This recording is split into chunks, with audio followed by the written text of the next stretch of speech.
berpindah pada musim semi ke Eropa dan kembali lagi pada musim gugur. Pada saat singgah di pantai barat laut semenanjung Sinai, mereka dalam keadaan kelelahan sehingga tidak sulit untuk menangkapnya. Nah, secara historis itu ada itu.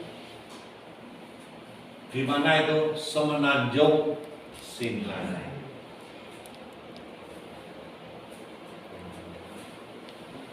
Ini seperti es dah.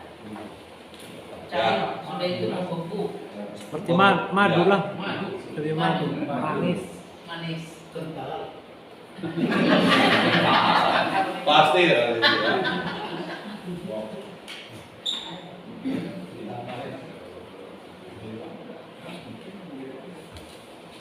Coba kita lihat ini berasal dari tradisi mana? Pasti kebanyakan dari tradisi P.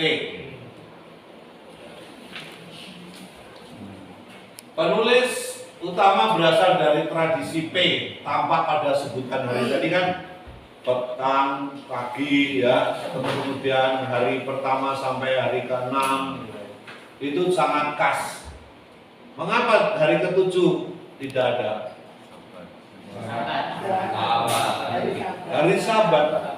Jadi memang hari Sabat orang tidak boleh bekerja, sehingga hari ke-6 itu boleh mengambil tadi dua kali. Lalu kemudian bisa dimasak tadi kan, ya, bisa dipanaskan. Hanya bagaimana itu yang saya bayangkan itu ketika mereka sesudah masa itu lalu mengambil berapa buber tadi lalu disimpan sebagai kenangan kok tidak busuk, nah itu diapain itu ya? Tadi sehari saja itu kalau tidak diolah busuk. Nah itu ya mungkin harus diapakan, dimasak, diawetkan. Nah itu caranya mengawetkan bagaimana? Masuk. Tradisi Y hanya nampak pada ayat 45, 29 sampai. Nah, mari coba kita lihat. Jadi tradisi Y hanya pada 4 dan 5. Mana tadi? 4 ya. 5. Lalu berfirmanlah Tuhan kepada Musa, sesungguhnya aku akan menurunkan dari langit hujan roti bagimu, maka bangsa itu akan keluar dan memungut tiap-tiap hari sebanyak yang perlu untuk sehari, supaya mereka, aku coba, apakah mereka hidup menurut hukumku atau tidak. Dan pada hari yang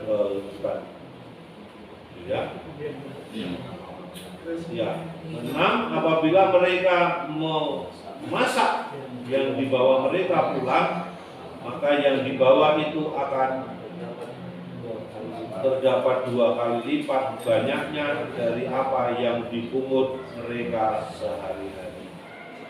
Jadi tidak dikatakan itu satu tadi jatuh-jatuh itu, tapi dikatakan menurunkan dari langit hujan roti bagimu.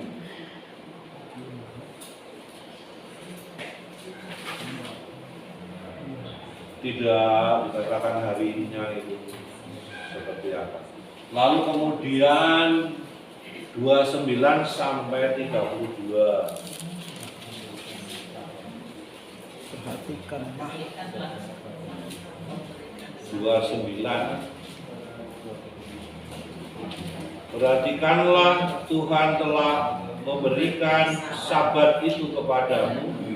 Itulah sebabnya pada hari ke-6 Ia memberikan kepadamu roti untuk 2 hari. Tinggallah kamu di tempatmu masing-masing, seorang pun tidak boleh keluar dari tempatnya pada hari ke-7 itu. Lalu beristirahatlah bangsa itu pada hari ke-7. Umat Israel mana? Warnanya putih seperti ketumbar dan rasanya seperti buah madu.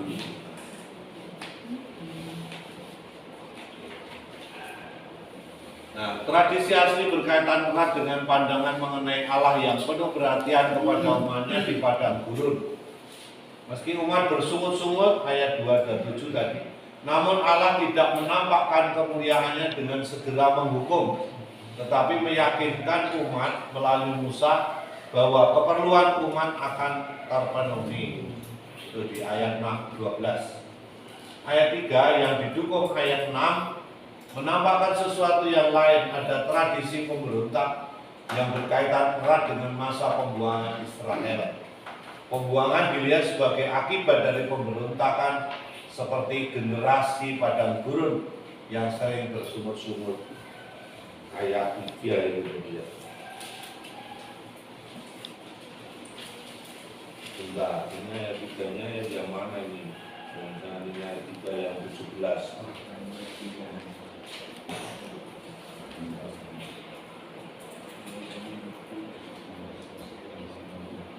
Oh iya itu.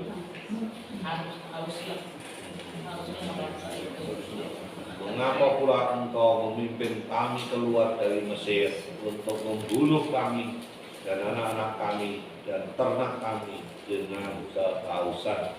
Itu 17:3.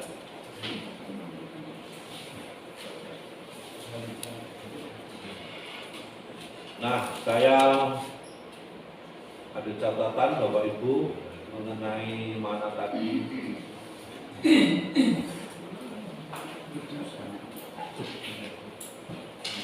Mana selalu cukup, entah mereka mengumpulkan banyak atau sedikit. Nah, itu menjadi penting. Kalau di dalam kisah mengenai roti itu kan Yesus itu mempergandakan roti dari roti yang sedikit itu cukup untuk 5.000 laki-laki, tidak termasuk perempuan dan anak-anak, bahkan sisa misalnya 12 kapul. Ya. Bila mereka mengumpulkan banyak, esok harinya busuk dan berulat. Mana dikaitkan dengan Sabat pada hari ke-6 boleh mengumpulkan 2 kali lipat supaya mereka bisa memenuhi tuntutan hari Sabat. Jadi tidak usah susah-susah pada hari ke-6, boleh mengumpulkan 2 kali sehingga hari ke-7 tidak usah mencari. Jadi ada yang melanggar mencari tidak menemukan. Mencari mana pada hari Sabat melanggar aturan atau pada hari itu tidak diketemukan mana pada hari Sabat. Berkaitan dengan hal ini diperlihatkan makna spiritual dari mana itu. Nah, apa itu mana spiritualnya itu? Kita lihat ini. Mana memperlihatkan kemurahan hati Allah yang menjamin umatnya, itu penting di situ. Allah yang menjamin umatnya. Allah lah yang menyelenggarakan hidup bangsa tidak perlu khawatir dengan hidup. Seperti Yesus itu kan mengatakan burung tidak menanam atau menabur gitu ya, tapi mendapatkan makan. Tapi nanti jangan jadi malu semua itu ya. Tentu itu maksudnya kan sebenarnya mau mengatakan bahwa Tuhan itu menjamin kehidupan. Karena kekhawatiranmu sehari tidak menambah hidupmu gitu kan, malah mengurangi hidup. Mengumpulkan banyak mungkin sebagai tanda ketidakpercayaan pada yang ilahi. Karena udah dijamin kok, itu setiap hari pasti ada. Mengumpulkan barang yang panas dalam jumlah yang besar sia-sia karena akan busuk, dimakan ngengat dan karat. Nah, coba kita lihat Matius 6. Matius 6.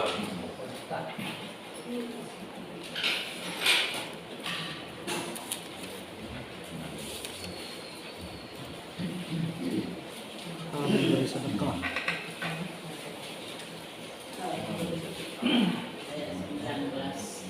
Ayat 19 sampai 20.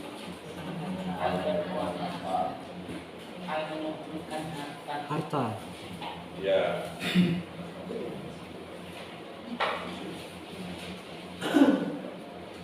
Janganlah kamu mengumpulkan harta di bumi mengat dan karat merusakkannya dan pencuri membongkar serta mencurinya.